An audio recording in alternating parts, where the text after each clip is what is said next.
with that sanctions bill, saying, listen, if you are the president of China, or the prime minister of India, or the president of Brazil, and you are still trading with the Russians and getting the oil and the gas in, and you sometimes even resell it for a higher price, know that if this guy in Moscow doesn't get serious about peace talks, I will slam secondary sanctions on you of 100%. So I'm sure they don't know yet what hit them.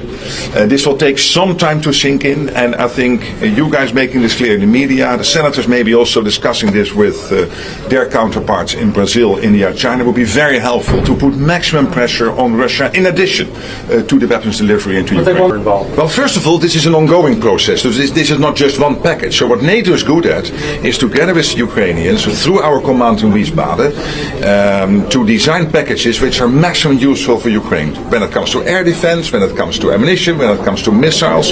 So this is what we will now be working on with the US, of course in a way that the US still has enough stockpiles for you to be able to defend yourselves, but also to massively make sure that Ukraine has what it needs.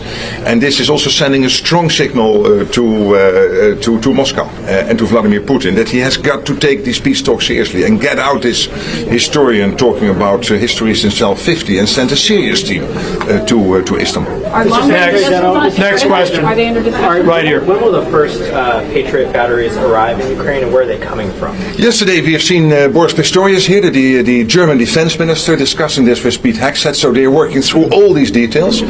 Many Patriot systems have been delivered into Ukraine, so what we are now looking at is to make sure that Patriot systems directly from the US go to Ukraine. That's one way to do it, paid for by the Europeans, or that you get a front loading from European countries into Ukraine and then being backfilled by the US. So this is all worked through now, but again the structures are established. The infrastructure, logistics is there, because this is not new. What is new is that yesterday President Trump announced that he wants the US stockpiles to open up in a way, of course, still Europeans paying and the US going forward being able to defend it.